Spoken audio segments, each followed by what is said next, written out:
2017, the beginning of the end. The U.S. economy is about to get slammed by a major recession. This is by Michael Snyder, and it was posted on February 9th.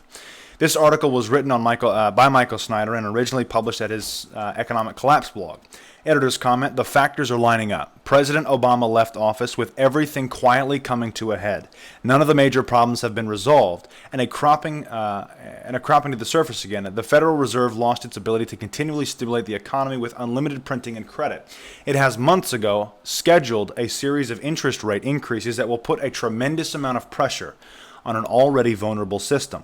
The millions who've been skating by on credit cards and shaking decisions will have no backup plan in store. Commercial lending, too, will clamp down, triggering a series of bankruptcies and failures to pay. Loans will be generally more difficult and slow down the wheel of commerce. The large debts still climbing in student loans, auto, housing, and the rest of it. The federal government is at apocalyptic debt levels, with Barack Obama adding $10 to $11 trillion in debt and bringing the total U.S. debt to at least $20 trillion. A hole has been created that can't be escaped. A great deal of pain is worked into the math of how this all plays out, and through a series of reactive and forward-thinking maneuvers, the financial titans will shuffle once again and force the rest of us to cope with some very difficult times that will factor in like clockwork. Get ready and hedge yourself against the worst of it. Now, before I go into this, I want to show you something. This originally was posted in 2014. I just redid an article on it. I think I made a video back then, but I can't even remember if I did or didn't. This appeared on Deagle's website. I don't exactly know what the website is. It's a military website, however. Or if it's a person, if the website's based on a person, it's Deagle. If you haven't been to it, there's a link in here in this article that I did today. It's 2025, and somehow, some way, over half of the population of the United States vanished. Whoa, that was out of the blue, Nate. The question is, where did everybody go? Now, hang on, stay with me. Amidst all of the predictions and all of the calculations brought out by the intelligence agencies regarding the future of the world, there is one website that claims the United States will have less than 20% of its populace remaining in 2025. As you can see, here's a picture of the website here. United States of America. This is from 2015. We have 321 plus million people. In 2025, the estimate is only 61 million plus people. Now, wait a minute. That's a big cut. Where did everybody go? Now, again, the money side of things is 17 million plus, but then by 2025, 949,000. Military spending, 781,000, 8,000. Where did everybody go? Previously, the Christian Truther has reported that intelligence agencies have claimed that by 2025 the world will be entirely multipolar. And that with the rise of multipolarity comes economic strife, conflict, civil unrest, and great discord amongst nations. However, according to Deagle, a military website that provides upcoming air shows and exhibitions, and forecasts countries' GDP and population statuses, the U.S. by 2025 will be a much different place. If the Deagle website is remotely correct, the only question that can come from their estimates is what on earth happened to the United States. You can see the rest of that article here, or you can go to the Deagle.com, I think it is. Let me hover so I can find out.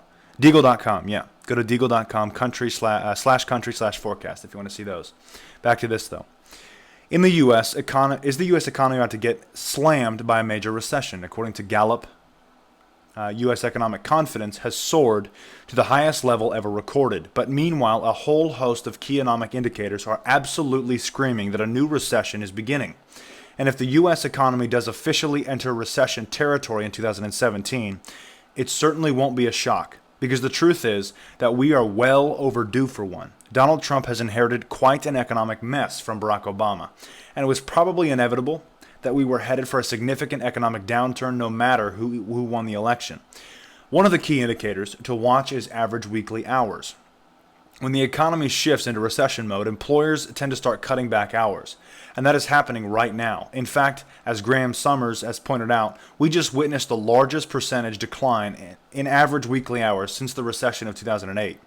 In addition to the decline in hours, Summers has suggested that there are a number of other reasons to believe that a new recession is here.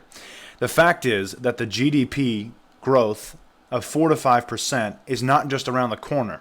The U.S. most likely slid into recession in the last 3 months. GDP growth collapsed in 4Q16, with a large portion of the growth coming from accounting gimmicks. Consider the following. Tax receipts indicate the U.S. is in recession. Gross private domestic investment indicates we are in a recession. Retailers are showing that the U.S. consumer is tapped out. See Amazon's recent miss. UPS and other economic bellwether dramatically lowered 2017 forecasts. To me, even more alarming is the tightening of lending standards.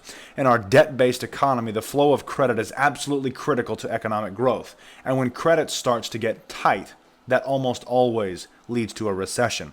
So the fact that lending standards have now tightened for medium and large-sized firms for 6 quarters in a row is very bad news. The following comes from Business Insider.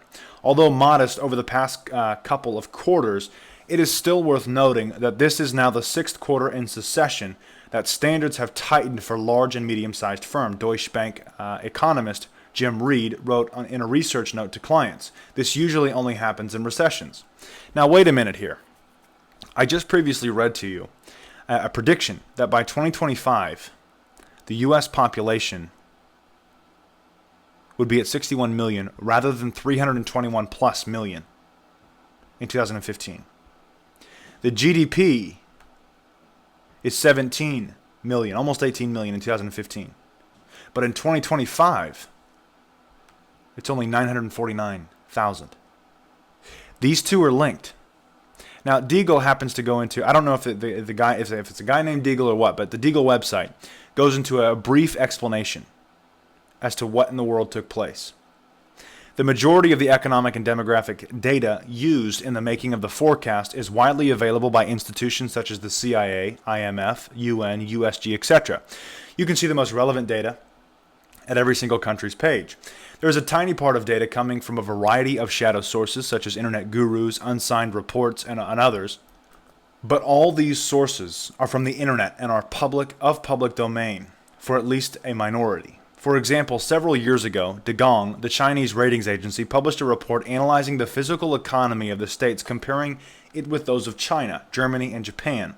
The conclusion was that the U.S. GDP was something between 5 to 10 trillion, instead of $15 trillion, as officially reported by the USG. We assume that the official data, especially economic, released by governments is fake, cooked or distorted in some degree. Historically, it is well known that the former Soviet Union was making up fake statistics years before its collapse. Western as well as other countries are making up their numbers today to conceal their real state of affairs.